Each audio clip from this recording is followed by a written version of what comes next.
خیر گفتم پلوان رنگین پلوان بابک ای که بخیر خانه سربی با کنترل پلوان ابراهیم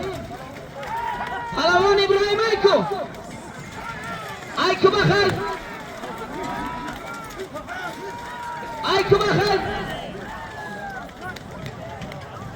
خیر ببینید بود چارپاچه در 8 نفر گرفت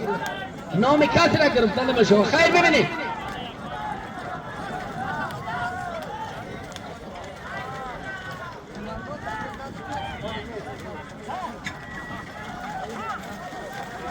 پلوان کفایت الله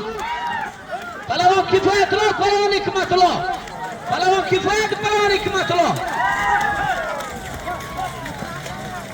خیر ببینید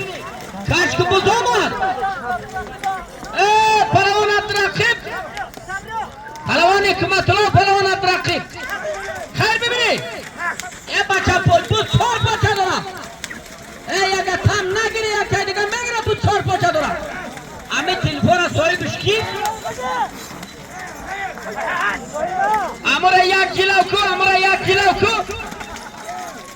تلفون 1 کیلو کو که بنده پر 1 کیلو کمرا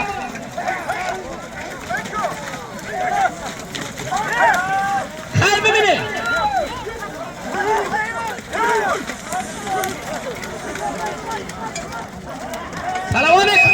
پلوان حکمت الله رسید قریب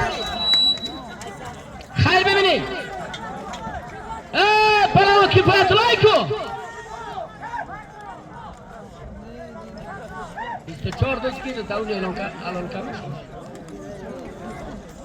تربی با کنترل پلوان حکمت الله خیر ببینید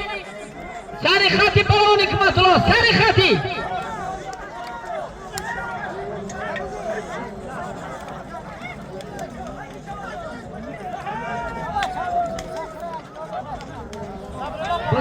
پست آواز